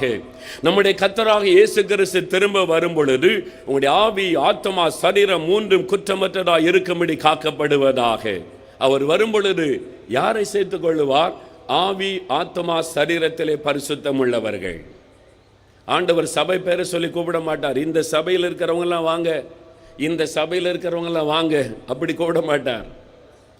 ஆவி ஆத்மா சரீரத்திலே பரிசுத்தம் உள்ளவர்கள், பாவத்தை விட்டு மனம் திரும்பி இயேசுவின் இரத்தத்தினாலே கழுவப்பட்டு ஒரு பரிசுத்த வாழ்க்கை வாழ தங்களை அர்ப்பணித்து பரிசுத்த வாழ்க்கைக்காக பிரயாசப்படுகிறவர்கள். இந்த பாவம் நிறைந்த உலகத்தில் எப்படிங்க பரிசுத்தமாக வாழ முடியும்னு நினைக்கலாம். ஆனால் பரிசுத்தமாய் வாழ பிரயாசப்பட்டு அதற்காக முயற்சி பண்ணி அதற்காக ஜெபம் பண்ணி அதற்காக வேதம் வாசித்து ஆண்டவரை பின்பற்றக்கூடியவர்கள். அவர் அவர்களை பரிசுத்தப்படுத்தி ஆயத்தப்படுத்துவார்.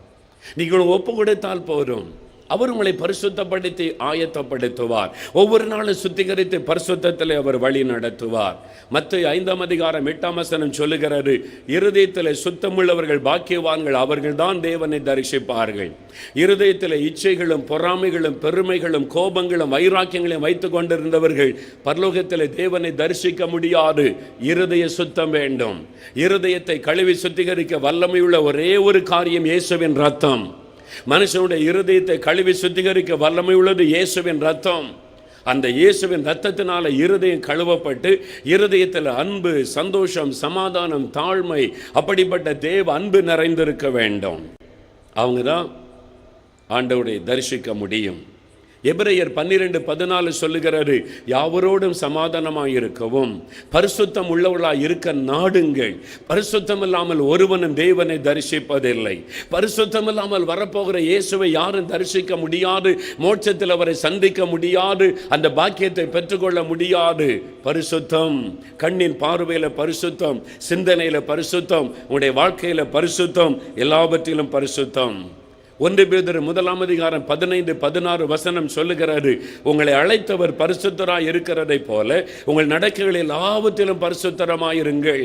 ஞாயிற்றுக்கிழமை மட்டும் பரிசுத்தம் அல்ல, ஆலயத்திற்கு வரும்பொழுது மட்டும் பரிசுத்தம் அல்ல, உங்கள் நடக்கைகள் எல்லாவற்றிலும், ஸ்கூலுக்கு போகும்போதும் வரும்பொழுதும், கல்லூரிக்கு போகும்போதும் வரும்போதும், வியாபாரத்திற்கு செல்லும் பொழுது, வேலைக்கு செல்லும் பொழுது, வெளியில செல்லும் பொழுது, எல்லாவற்றிலும் பரிசுத்தம். இயேசுவை போல ஒரு பரிசுத்தம் உங்களுடைய உள்ளத்தில் அந்த நாட்டம் இருக்கணும், அந்த தாகம் இருக்கணும். நான் பரிசுத்தமாக வாழணும்னு சொல்லி ஆண்டவருக்கு நம்மை அர்ப்பணித்து நாம் வாழணும். பரிசுத்தத்திற்குரிய காரியம் என்ன? பரிசுத்தத்தினுடைய அளவுகோல் என்ன? நான் அறிந்த அளவில் வேதத்தின்படி வாழ்வது பரிசுத்தம். நாம் எப்படி வாழணும்னு ஆண்டவர் எழுதி வைத்திருக்கிறார், இதன்படி வாழ்வது பரிசுத்தம். அதற்கு ஒப்பு கொடுங்க. ஒரு குடும்பத்தில் பரிசுத்தம் என்றால் ஒரு குடும்பம் எப்படி இருக்க வேண்டும் என்று ஆண்டவர் கொலோசியர் 3:18-21 சொல்லி இருக்கிறார். மனைவிகளே, உங்கள் புருஷருக்கு கீழ்ப்படியுங்கள், அது பரிசுத்தம். ஒரு மனைவி புருஷனுக்கு கீழ்ப்படியாம நீங்க என்னதான் ஜெபம் பண்ணாலும், என்னதான் அந்நிய பாஷை பேசினாலும் கூட, வசனத்தின்படி நீங்கள் வாழாதபடினால் நீங்கள் பரிசுத்தமற்றவர்கள். ஒரு மனைவி தன் புருஷனுக்கு கீழ்ப்படிய வேண்டும் என்று வேதம் சொல்லுகிறாரு. புருஷர்களே, மனைவியினிடத்தில் அன்பு கூறுங்கள், கசந்து கொள்ளாதிருங்கள். மனைவியை அடிப்பது, வேதனைப்படுத்துவது, கசந்து கொள்ளுவது, வீட்டில் வாழ வந்த மனைவியை மிதிப்பது, வேதனைப்படுத்தி துக்கப்படுத்துவது, அது பரிசுத்த குறைவு.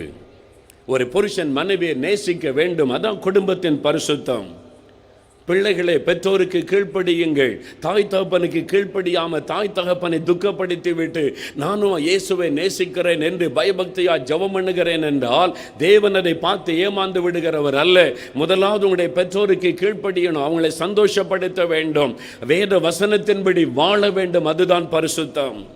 பெற்றோரே, உங்களுடைய பிள்ளைகளை கோபப்படுத்தாதிருங்கள், எரிச்சல் மூட்டாதிருங்கள், அவங்களை நேசித்து அவங்களை போதித்து நடத்துங்கள் என்று வேதம் சொல்லுகிறது. ஒரு பெற்றோர் பிள்ளைகள் மேல கவனம் செலுத்தாம, நேசிக்காம, அன்பு காட்டாமல் இருந்தால் அது பரிசுத்த குறைச்சல்.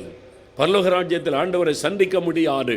குடும்பத்தின் பரிசுத்தம், வேத வசனத்தின்படி வாழ நம்ம ஒப்பு கொடுக்கணும். அதுக்கு வேதத்தை வாசிக்கணும், பைபிளை வாசித்து வசனத்தின்படி வாழ ஒப்பு கொடுப்பது தான் பரிசுத்தம். சமுதாய வாழ்க்கையில் பரிசுத்தம், குடும்பத்தில் மட்டும் இல்லை, சர்ச்சில் மாத்திரம் இல்லை, வேலை செய்கிற இடத்துல, பிஸ்னஸ் பண்ணுற இடத்துல, வாழுகிற இடத்துல ஒரு பரிசுத்தம் இருக்க வேண்டும். அநியாய சம்பாத்தியம் கர்த்தருக்கு அருவருப்பானது. எப்படியும் சம்பாதிக்கலாம், பிஸ்னஸ்ன்னு அப்படி தான், பிஸ்னஸ் நேக் அப்படிலாம் வாழுகிறவர்கள் பரலோக ராஜ்யத்தில் போக முடியாது. பிஸ்னஸில் உண்மை இருக்கணும், அது ஜனங்களை ஏமாற்றி சம்பாதிக்கிறதா இருக்கக்கூடாது. கள்ளத்தனம் பண்ணி, கலப்படம் பண்ணி, ஏமாற்றி ஜனங்களை வஞ்சித்து சம்பாதிக்க நினைக்கிறவன் சபிக்கப்பட்டவன். அப்படிப்பட்டவளை தேவன் ஒரு நாளும் பரலோகத்தில் சேர்த்துக் கொள்ள முடியாது. கள்ள தராசு கர்த்தருக்கு அருவருப்பானது என்று வேதத்தில் சொல்லப்பட்டிருக்கிறது.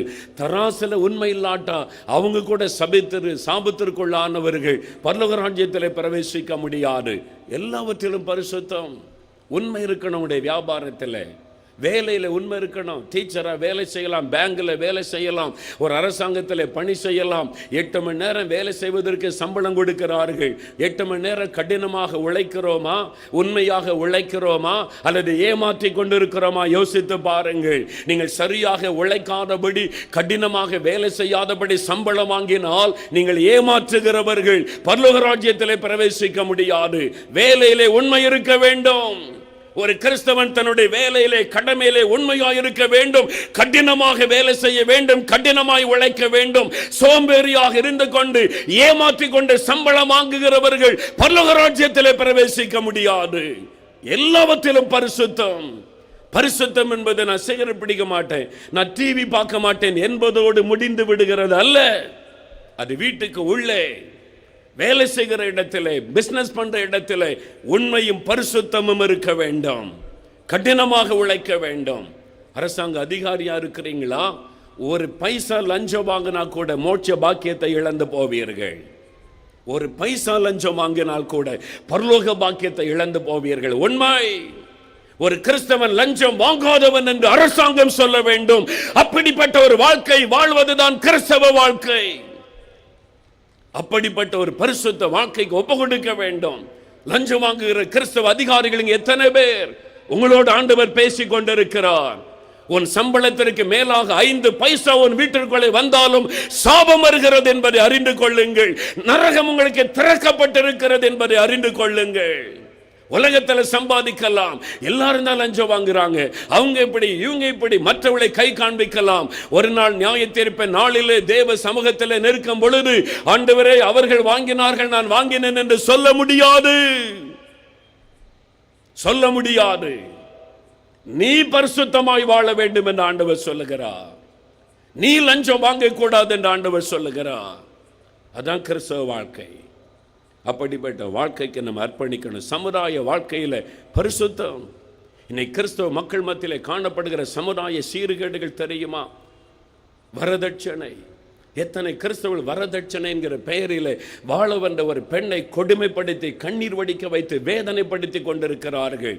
வீட்டில் பைபிள் ஜெபம், சிலர் வெளியே போய் ஊழியம் வேறு.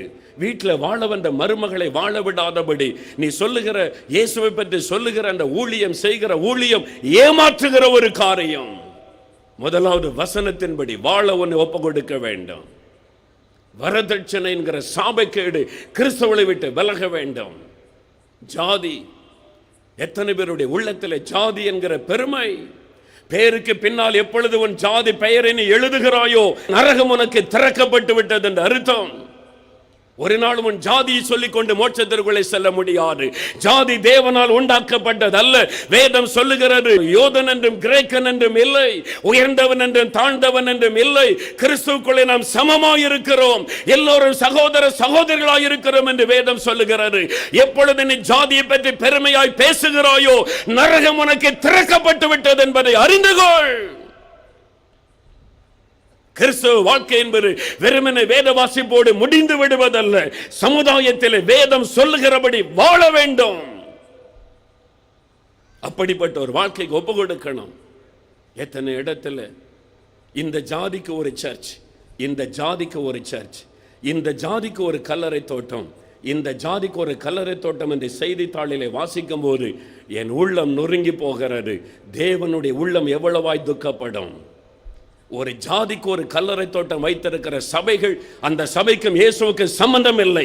அவைகள் கிறிஸ்துவுக்கு சம்பந்தப்படாத சபைகள். அந்த சபைகளுக்குள்ள இயேசு வரவும் மாட்டார், அந்த சபை மக்களை ஆசீர்வதிக்க மாட்டார் என்பதை அறிந்து கொள். ஜாதிக்கு ஒரு கல்லறை தோட்டம் கேவலமான ஒரு காரியம். சபைக்குள்ளே ஜாதி பேசுகிறவன் கிறிஸ்தவன் அல்ல, அவன் பிசாசனுடைய தூதனாய் இருக்கிறான். அந்த பெருமைக்கு காரணம் பிசாசு. சாக வேண்டும், ஜாதிக்கு சாக வேண்டும். எப்பொழுது நீ இயேசுவை ஏற்றுக்கொண்டாயோ ஜாதி இல்லை, சாகணும். அதற்காக அவர்கள் தான் மோட்சத்திற்கு செல்ல முடியும்.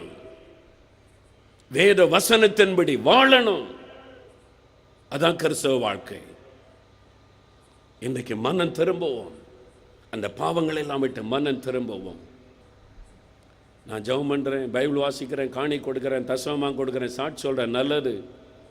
அது மாத்திரம் போதாது. இந்த சமுதாய சீர்கேட்டை கொண்டு வருகிற பாவத்தை விட்டு சபைகள் மனம் திரும்ப வேண்டும், கிறிஸ்தவர்கள் மனம் திரும்ப வேண்டும். அது தேவனை துக்கப்படுத்துகிற ஒரு காரியம். அது மாத்திரமல்ல, தேசத்து காரியத்திலே பரிசுத்தமா இருக்கணும். தினமும் தேசத்துக்காக ஜெபிக்கணும், அதிகாரத்தில் இருக்கிறவர்களுக்காக ஜெபிக்கணும். அது கிறிஸ்தவர்களுக்கு தேவன் கொடுத்த கட்டளை. நம் தேசத்தை ஆளுகிற தலைவர்களுக்காக ஜெபிக்கணும், தேசத்தின் பாதுகாப்புக்காக ஜெபிக்கணும், தேசத்தை நேசிக்க வேண்டும். இது என்னுடைய தேசம், ஆண்டவர் இந்த தேசத்தில் என்னை வைத்திருக்கிறார் என்று இந்த தேசத்தை நேசிக்க வேண்டும். தேசத்திற்கு செய்ய வேண்டிய கடமைகளை குறித்து ரோமர் 13ஆம் அதிகாரம் 7ஆம் வசனத்தில் எழுதப்பட்டிருக்கிறார். யாருக்கு வரியை செலுத்த வேண்டுமோ வரி செலுத்துங்கள், யாருக்கு பொலிசையை செலுத்த வேண்டுமோ பொலிசைகளை செலுத்துங்கள், எந்த அதிகாரிக்கு பயப்பட வேண்டுமோ பயப்படுங்கள், யாரை கனம் பண்ண வேண்டுமோ கனம் பண்ணுங்கள். வேதம் சொல்லுகிறது கிறிஸ்தவர்கள் அதிகாரத்தில் இருக்கிறவர்களை கனப்படுத்த வேண்டும். யாரையும் அற்பமாய் நினைக்கக்கூடாது. ஒருங்கா வரி செலுத்தணும், வருமான வரி செலுத்தணும், வீட்டு வரி செலுத்தணும். அதில் உண்மையாக இருக்கிறோமா? வேதம் சொல்லுது தெளிவா, கிறிஸ்தவுடைய பொறுப்பு ஒரு தேசத்தில் இருந்தால் தேசத்தினுடைய எல்லா கடமைகளை நிறைவேற்றணும். அதான் பரிசுத்தம். வாழ்க்கையிலே பரிசுத்தம் என்பது நம்முடைய தனிப்பட்ட வாழ்க்கையில சிலதை சொல்லுகிறோமே, அது மாத்திரம் அல்ல, அதோடு கூட இதையும் பின்பற்றணும். கிறிஸ்தவங்கன்னா ஒழுங்கா வரி செலுத்துவாங்க, அதை சாட்சி சொல்லணும், அரசாங்கம் சாட்சி சொல்லணும். கிறிஸ்தவங்கன்னா ஒழுங்கா வரி செலுத்துவாங்க, ஏமாற்ற மாட்டார்கள் என்று அரசாங்கம் சொல்லணும். அப்படிப்பட்ட ஒரு வாழ்க்கைக்கு கிறிஸ்தவ சமுதாயம் வர வேண்டும் என்று கர்த்தர் விரும்புகிறார். அப்படி ஒரு பரிசுத்தம்.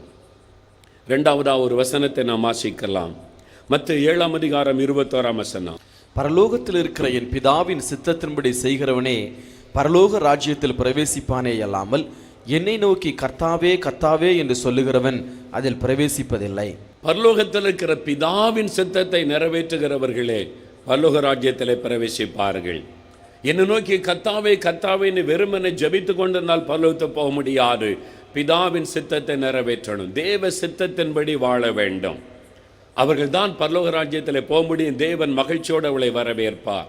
தேவ சித்தத்தை எப்படி அறிந்து கொள்ளுவது? இந்த வேத வசனம், கர்த்தருடைய வசனம் தேவ சித்தத்தை நமக்கு வெளிப்படுத்துகிறது. தினமும் அதை கவனமாக வாசிங்க, முழங்கால நின்று வாசிங்க. இத்தனை வருடம் நான் தேவனுடைய ஊழியத்தை செய்கிறேன்.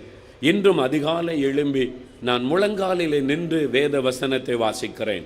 கூடுமான வரைக்கும் நான் முழங்காலில் நின்று என் வேதத்தை வாசித்து எனக்காக வாசிக்கிறேன். ஆண்டவரே என்னோடு பேசும், என்னை இன்னும் பரிசுத்தப்படுத்தும், நான் இந்த வசனத்தின்படி வாழுகிறேனா என்று எனக்கு கற்றுக்கொடும் என்று நான் இன்றும் இந்த வசனத்துக்கு என்னை ஒப்பு கொடுத்து தினமும் என் பரிசுத்தத்திற்காக ஜெபிக்கிறேன். அந்த தினமும் ஆவியானவர் வேத வசனத்தை கொண்டு என்னை பரிசுத்தப்படுத்துகிறார். நான் அப்படிப்பட்ட வாழ்க்கைக்கு அர்ப்பணித்து நிற்கிறேன். அதான் வேதம் சொல்லுகிறது, வசனம் தேவ சித்தத்தை வெளிப்படுத்தும். இரண்டாவது, பரிசுத்த ஆவியானவர் தேவ சித்தத்தை வெளிப்படுத்துகிறவர். ரோமர் 8:27 அப்படி வாசிக்கிறோம். ஆவியானுடைய வல்லமையை பெற்றுக்கொள்ளுங்க, பரிசுத்த ஆவிக்குள்ளே நிரம்பி ஜெபிங்க, அவர் அழகாய் வழி நடத்துவார். எது தேவ சித்தம், எதை செய்யணும், எதை செய்யக்கூடாது, எப்படி நடக்க வேண்டும் என்று அழகாய் நம்மை வழி நடத்துவார். அப்படி வாழ நம்மை அர்ப்பணித்து கொள்ளணும். நீங்கள் ஜெபத்தில் ஆண்டவரை தேடும்போது சங்கீதம் 32:8 சொல்லுகிறது, உன் மீது என் கண்ணை வைத்து உனக்கு ஆலோசனை சொல்லுவேன், நீ நடக்க வேண்டிய வழியை உனக்கு காட்டுவேன் என்று சொல்லுகிறார். ஆண்டவருடைய சமூகத்தில் காத்துருங்க, ஜெபம் பண்ணுங்க. ஆண்டவரே நான் என்ன செய்யணும், இது உம்முடைய சித்தமானு கேளுங்க. அழகாய் உங்களோடு பேசுவார், வேத வசனத்தை கொண்டு பேசுவார், ஊழியர்களுடைய பிரசங்கத்தை கொண்டு பேசுவார். சில சமயம் நேரடியாக உங்களுடைய ஆவியில் அவர் இடைப்பட்டு பேசுவார்.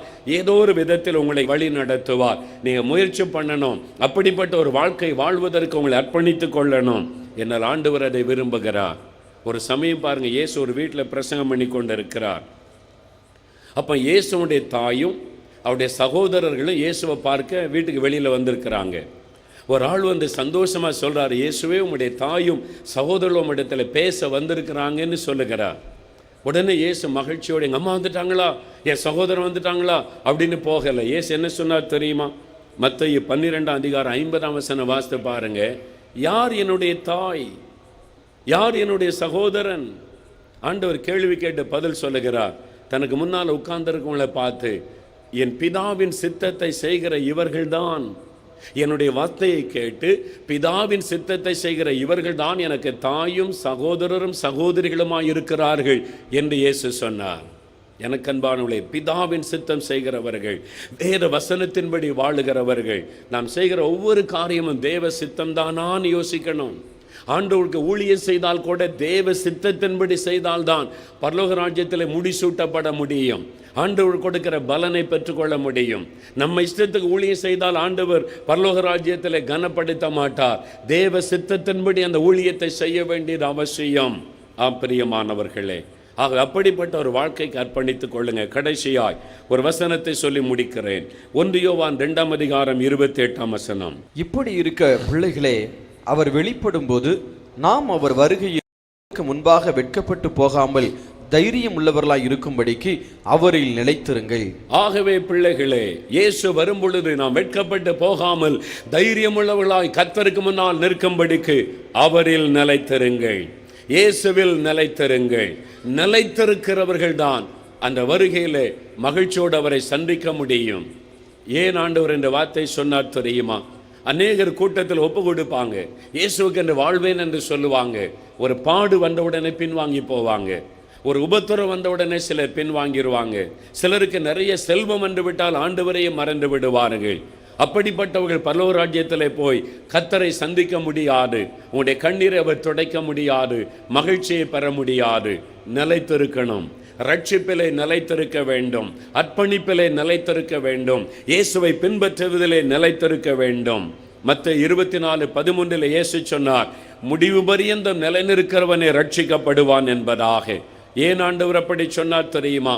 கிறிஸ்தவ வாழ்க்கை பாடுகள் நிறைந்த ஒரு வாழ்க்கை.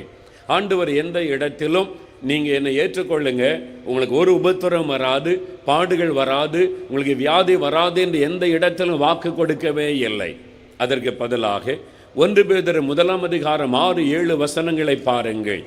ஆண்டவருடைய வார்த்தை சொல்லுகிறது, நீங்கள் துன்பப்பட வேண்டியது அவசியமானதால் பலவிதமான பாடுகளினாலே துக்கப்படுகிறீர்கள். துன்பப்பட வேண்டியது அவசியம். தேவ பிள்ளைகள் துன்பப்பட வேண்டியது அவசியம் என்று வேதம் சொல்லுகிறது.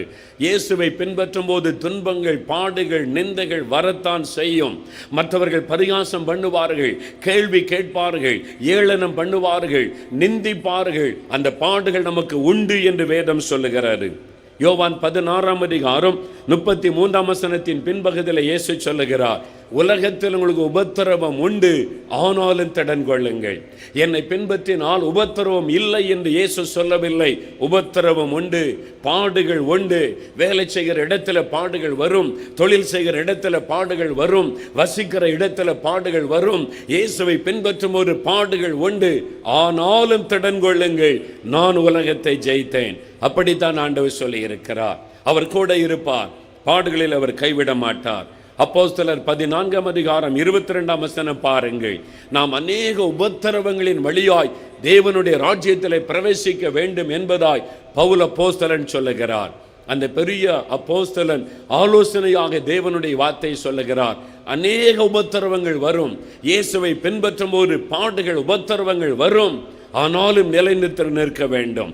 இயேசுவை விட்டுவிடக்கூடாது, விடாமல் அவரை பின்பற்ற வேண்டும். எத்தனை பாடுகள் வந்தாலும் இயேசுவை பின்பற்றுவேன் என்று சொல்ல வேண்டும். என் ஊழியத்தின் ஆரம்ப நாட்கள் 75வது வருஷம் மொழி நேர ஊழியத்துக்கு என்னை அழைத்தபடி நான் ஒப்பு கொடுத்து விட்டேன். நேரடியாய் முகமுகமாய் பேசி கர்த்தர் அழைத்தார். சரி என்று படிப்பையெல்லாம் விட்டுவிட்டு ஊழியத்திற்கு ஒப்பு கொடுத்து விட்டேன். ஆனால் ஊழியம் என்று சொன்னவுடன் எல்லாரும் என்னை வரவேற்பார்கள், உற்சாகப்படுத்துவார்கள் என்று எண்ணினேன். ஆனால் எனக்கு வந்தது நிந்தை. சொல்லாததை சொன்னதாய், செய்யாததை செய்ததாய் நிந்தைகளும் அவமானங்களும் வந்தது. என்னால் அதை தாங்க முடியவில்லை. நான் அப்படிப்பட்ட சூழ்நிலையில் வளர்ந்தபடியால் அந்த நிந்தைகள், வார்த்தைகளை தாங்க முடியவில்லை. ஒரு நாள் என் அறையில் தனியாக உட்கார்ந்து நடுராத்திரில் அழுது கொண்டிருந்தேன். ஆண்டவருடைய பாத்தில் உட்கார்ந்து அழுது கொண்டு, ஆண்டவரே என்னை விட்டுவிடும், எனக்கு இந்த ஊழியம் வேண்டாம். சொல்லாததை சொன்னதா சொல்கிறாங்க, நான் செய்யாததை செய்ததா சொல்கிறாங்க, இப்படிலாம் என்னை பேசுகிறாங்களே, எனக்கு வேண்டாம் ஆண்டவரே, இந்த ஊழியமே வேண்டாம், என்னை விட்டுவிடும் என்று சொன்னேன். நான் அழுது கொண்டிருக்கிறேன். ஆண்டவர் சிரித்த முகமாய் வந்து நிற்கிறார். நான் கண்ணீர் வடிக்கிறேன். நீர் என்ன ஆண்டவரை சிரித்த முகத்தோடு வந்திருக்கிறேன். ஆண்டவர் சொன்னார், ஏன் அழுகிற? என்னை பார், நான் எப்படி ஊழியம் செய்தேன். நான் யாருக்காவது தீங்கு செய்தனா? ஒரு தீங்கு செய்யாமல் பரிசுத்தமாய் வாழ்ந்தவர் நான். ஆனால் ஜனங்களுக்கு நன்மை மாத்திரம் செய்கிறேன். என்ன மென்டல்னு சொன்னாங்க, பைத்தியக்காரன்னு சொன்னாங்க, பிசாசு பிடித்தவன்னு சொன்னாங்க, என்னை கல்லெறிந்து கொல்ல வந்தாங்க, மலையிலிருந்து தள்ளி கொல்ல வந்தாங்க. ஒரு நாளில் என் வஸ்திரத்தை உரிந்து அவமானப்படுத்தி பொய்யான குற்றச்சாட்டுகளை சொல்லி எருசலேம் வீதி வழியாக இழுத்துட்டு போனாங்க. சிலுவையில் அறைந்து என்னை கேவலப்படுத்தினாங்க. அப்படி தான் நான் செய்தேன். அந்த நிந்தைக்கு நடுவில், பொய்யான குற்றச்சாட்டுக்கு நடுவிலையும் நான் பிதாவினுடைய சித்தத்தை நிறைவேற்றினேன். சிலுவை சுமந்து கொண்டு தான் என்னை பின்பற்றணும். பாடு வரும், நிந்தை வரும், இதிலும் பயங்கரமான நிந்தை நெருக்கங்களும் உனக்கு வரும். அதுக்கு மத்தியில் நீ ஊழியம் செய்யணும். நான் கூட இருப்பேன், உன்னை சொந்து போக விட மாட்டேன், நான் உனக்கு துணைன்னு இருக்கிறேன், நீ பயப்படாதே. அப்படி தான் அவர் என்னை தைரியப்படுத்தினார். இல்லை, உன்னை யாரும் உன்னை குறித்து பேச நான் விட மாட்டேன், உனக்கு குறித்து யாராவது பேசினா அவனுடைய நாவை நான் கட்டி போட்டுருவேன், அப்படிலாம் அவர் சொல்லவே இல்லை. அப்படி தான் பேசுவாங்க, அப்படி தான் உன்னை பரிகாசிப்பாங்க, அப்படி தான் ஊழியம் செய்து ஆகணும், சிலுவை சுமந்து கொண்டு தான் ஊழியம் செய்யணும். அதான் கிறிஸ்தவ வாழ்க்கை என்று இயேசு எனக்கு கற்றுக் கொடுத்தார். அன்றைக்கு இரவு நான் பாடுகளுக்கு ஒப்பு கொடுத்தேன். ஆண்டவரே, என்ன பாடு வந்தாலும் உபத்திரம் வந்தாலும் நான் உம்மை விட்டு விலக மாட்டேன், ஊழியத்தை விட்டு பின்வாங்க மாட்டேன், என்னை ஒப்பு கொடுக்கிறேன் என்று 75வது வருஷம் நான் ஆண்டவருக்கு உபத்திரவத்திற்கும் பாடுகளுக்கு ஒப்பு கொடுத்தேன். ஆண்டவர் என்னை கொஞ்சம் கொஞ்சமாய் தைரியப்படுத்தி பலப்படுத்தி இப்போ எந்த பாடு வந்தாலும் எனக்கு சந்தோஷம், மகிழ்ச்சி. ஆண்டவர் என்னை சந்தோஷப்படுத்தி சந்தோஷமாய் நடத்துகிறார். பாடுகளுக்கு மத்தியிலே சந்தோஷம், நிந்தைகளுக்கு நடுவிலே மகிழ்ச்சி, உபத்திரவத்திற்கு நடுவிலே சந்தோஷம். அதுதான் இயேசு கிறிஸ்து கொடுக்கிற சமாதானம், அதுதான் இயேசு கிறிஸ்து கொடுக்கிற சந்தோஷம். இதை வேற யாரும் கொடுக்க முடியாது. போராட்டங்கள், பிரச்சனைகள், உபத்திரவத்திற்கு நடுவில் ஒரு சந்தோஷம். என் இயேசுவுக்காக உபத்திரவப்படுவது பாக்கியம். அவரை பின்பற்றும் பொழுது வரக்கூடிய நிந்தைகள், நெருக்கங்கள் எனக்கு பாக்கியம். அப்படிப்பட்ட ஒரு வாழ்க்கை இதுதான் இயேசு எனக்கு கற்றுக் கொடுத்தாரு. அதுதான் கிறிஸ்தவ வாழ்க்கை. இதைத்தான் வேதம் சொல்லுகிறது. உங்களுக்கு பாடுகள் உண்டு, உபத்திரவம் உண்டு. 1 பேதுரு 4:13 பாருங்க. நாம் அவருடைய பாடுகளுக்கு பங்காளிகள். ஆண்டவருடைய ஆசீர்வாதத்திற்கு மாத்திரம் நாம் பங்காளிகள் அல்ல, நாம் அவருடைய பாடுகள், உபத்திரவத்திற்கு நாம் பார்ட்னர். இயேசுவோடு கூட பாடுபட நம்ம ஒப்பு கொடுக்கணும். நாம் உபத்திரவப்பட, பாடுபட ஒப்பு கொடுக்க வேண்டும். 1 பேதுரு 4:16 சொல்லுகிறதை பாருங்கள். நாம் பாடுபடும் போது வெட்கப்படாமல் அவரை மகிமைப்படுத்தினால் தேவன் சந்தோஷப்படுவார். இயேசுக்காக வரக்கூடிய பாடுகளை கண்டு நாம் வெட்கப்படக்கூடாது, நாம் சந்தோஷப்பட வேண்டும். ஆண்டவர் மகிழ்ச்சி அடைவார். 2 தீமோத்தேயு 3:12 சொல்லுகிறாரு, ஒருவன் கிறிஸ்தவனாக இருந்து தேவ பக்தி உள்ளவனாய் நடந்தால் அவனுக்கு நிறைய பாடுகள், உபத்திரம் வரும் என்பதாக வேதம் சொல்லுகிறார். அப்படி பாடுபடும் போது அப்படிப்பட்டவர்கள் துன்பப்படுவார்கள். தேவ பக்தி உள்ளவனாய் கிறிஸ்துவுக்கு பிரியமாவத்தை நடக்கும்போது துன்பப்படுவார்கள் என்று வேதத்தில் எழுதப்பட்டிருக்கிறார். ஆனால் 2 தீமோத்தேயு 2:11 பாருங்க. அவரோடு கூட பாடுகளை சகித்தோமானால் அவரோடு நாம் ஆளுகை செய்வோம்.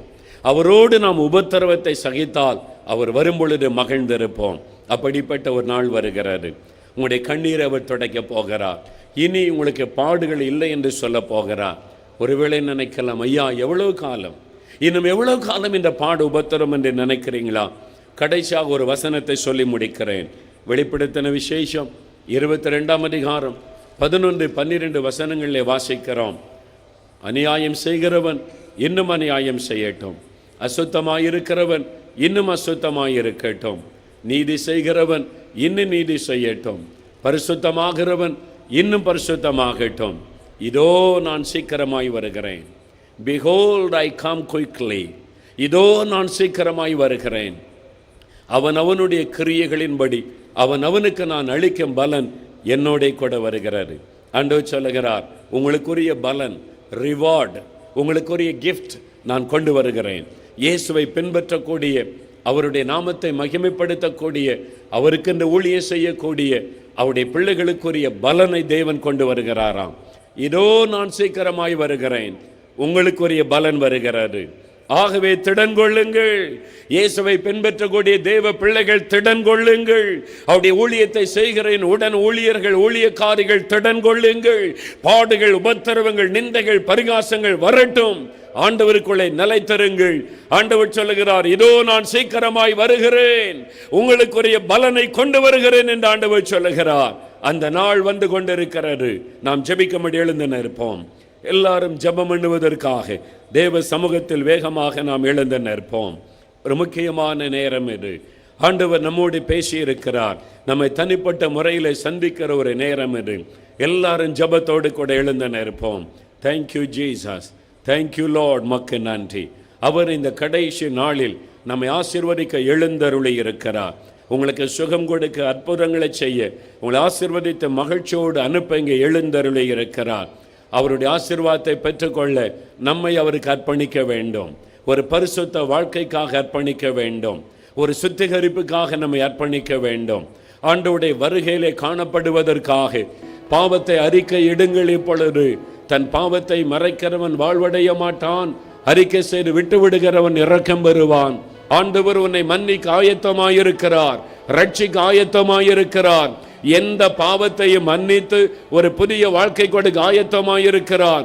இயேசுவே உம்முடைய ரத்தம் என்னை கழுவட்டும், இயேசுவே என் பாவங்களை மன்னியும், இயேசுவே நான் மனம் திரும்புகிறேன், இயேசுவே என் உள்ளத்தில் வாரும், இயேசுவே உம்முடைய ரத்தத்தினால் என்னை கழுவும், இயேசுவே இனிமேல் இந்த பாவம் எனக்கு வேண்டாம், இந்த பாவ பெருமைகள் எனக்கு வேண்டாம், என்னை கழுவும் என்று சொல்லி ஜெபம் பண்ணுங்க.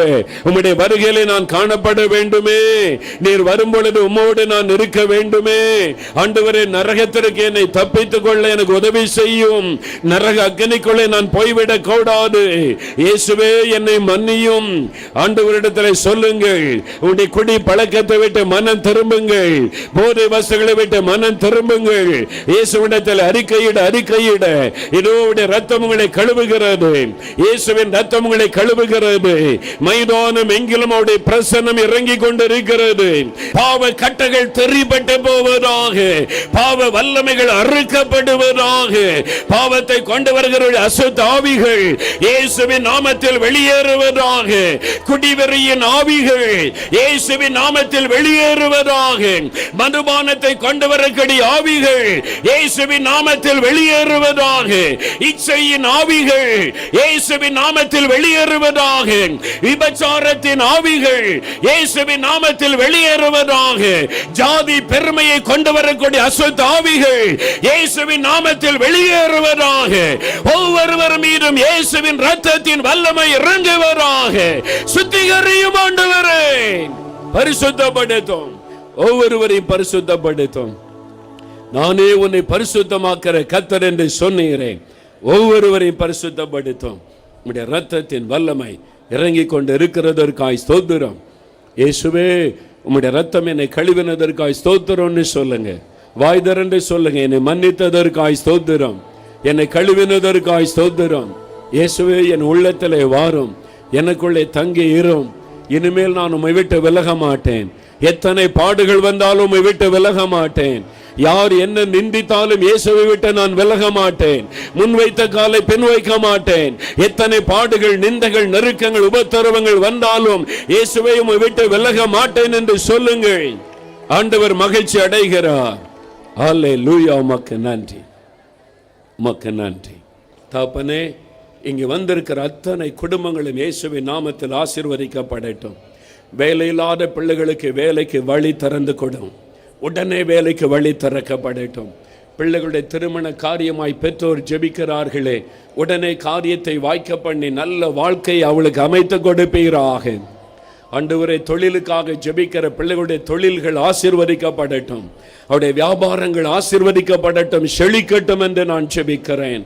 ஒவ்வொரு குடும்பத்தில் இருக்கிற கடன் பிரச்சனைகள் மாறட்டும், பண பிரச்சனைகள் மாறட்டும், வறுமைகள் நீங்கட்டும், இன்று முதல் ஒரு செழிப்பு உண்டாகட்டும், நன்மை உண்டாகட்டும், ஒவ்வொரு குடும்பங்களும் ஆசீர்வதிக்கப்படட்டும்.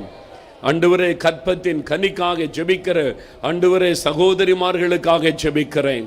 அவருடைய கர்ப்பங்கள் ஆசீர்வதிக்கப்படட்டும் இயேசுவின் நாமத்தில், அவருடைய கர்ப்பங்கள் ஆசீர்வதிக்கப்படட்டும் இயேசுவின் நாமத்தில். கட்டாய நீர் குழந்தை செல்வத்தை அருளை ஆசீர்வதியும். ஆண்டவரே, அவள் என்னென்ன ஆசீர்வாதம் வேண்டும் என்று கேட்கிறார்களோ அத்தனை ஆசீர்வாதத்தை அருளி செய்வீராக. இயேசுவின் நாமத்தில் இவர்களை நான் ஆசீர்வதிக்கிறேன். அவள் விரும்புகிற ஆசீர்வாதம் உண்டாவதாக. ஒவ்வொருவருக்கு அந்த ஆசீர்வாதம் உண்டாகட்டும். நீர் ஆசீர்வதித்ததற்காய் நன்றி தகப்பனே. இந்த செய்தி கேட்ட ஒவ்வொருவரை நான் மோட்சத்திலே பார்க்க விரும்புகிறேன். ஒருவரை கூட நீர் விட்டுவிடக் கூடாது, ஒருவரை கூட நீர் விட்டுவிடக் கூடாது. ஒவ்வொருவரை கரம் பிடித்து நடத்தும். நீர் ஒரு நாளிலே மகிழ்ந்திருக்க செய்யும். அதற்காக உம்முடைய கரத்தில் இவ்வளவு ஒப்பு கொடுக்கிறேன். அப்படி ஆசீர்வதித்ததற்காய் நன்றி. நாங்கள் பிரயோஜனமான ஊழியர்கள், கடமை மாத்திரம் செய்திருக்கிறோம். உமக்கே மகிமை செலுத்துகிறோம். இயேசுவின் நாமத்தில் ஜெபிக்கிறோம் பிதாவே. அல்லேலூயா, அல்லேலூயா, அல்லேலூயா, அல்லேலூயா, அல்லேலூயா. 1998 எர்னியா ஆப்ரேஷன் ஆச்சு. 12 வருஷம் ஆச்சு. கடந்த 2 வருடமா எனக்கு அந்த இடத்துல உபாதை இருந்து கொண்டு இருந்து 19ஆம் தேதி உங்களுடைய ஜெபத்தை கேட்டதிலிருந்து இந்த நிமிஷம் வரையிலும் எனக்கு இந்த வயிற்றுல ஒரு மேல் வலியும் இந்த இடத்துல வலியும் எனக்கு நீங்கிவிட்டது. கர்த்தருக்கு சோத்திரம். நான் ரொம்ப நாளாக எனக்கு மயக்கம் வரும். அடிக்கடி சாத்தா என்னை பயமுறுத்தி அடிக்கடி மயக்க போடுவேன். என்ன அறியாமே மயக்கப்பட்டு யாரை கொள்ளாதாங்கன்னு அழுவேன். இப்போ நான் கர்த்தத்தை 4 நாளாக வந்து ஜெபம் பண்ணேன். ஜெபம் பண்ணோன்னே ஆண்டவரே இந்த இதை எனக்கு சுகமாக்கணும் அப்படின்னு ஜெபம் பண்ணேன். ஜெபம் பண்ணோன்னே இன்னைக்கு நான் ஆண்டவர் வந்து எனக்கு காய்ச்சலித்து இந்த ஒரு இதை உனக்கு சுகமாக்கிட்டேன், நீ இன்னமும் உனக்கு ஒன்றும் ஆகாது அப்படின்னு ஆண்டவர் சொன்னார். கர்த்தருக்கு ஸ்தோத்திரம். எனக்கு வயிற்றுல 5 வருஷமா கட்டி இருந்துச்சு சார். அது வந்து இப்போ வந்து கடவுள் நன்றினால கரைஞ்சு போயிடுச்சு. என் பிள்ளைக்கு இதே கோளாறு, அதனால நடக்க முடியாது. அதனால ஆண்டவர்கிட்ட நேற்று ஜெபம் பண்ணிட்டு போனேன். ஆண்டவர் சொன்னார், இதே கோளாறு என்ன இருந்தாலும் அவன் என் பிள்ளை சரியாயிரும், நீ வீட்டுக்கு போ அப்படின்னு ஆண்டவர் சொன்னார். என் பிள்ளை இன்னைக்கு நல்லா நடக்கிறான். ஏசப்பா தான் அவனுக்கு தோணும். அதனால கோடியாக சோத்துரும் ஏசப்பா. ஆண்டு சோமாக்கிட்டார் குழந்தைய. எங்க நடந்து காமிங்க.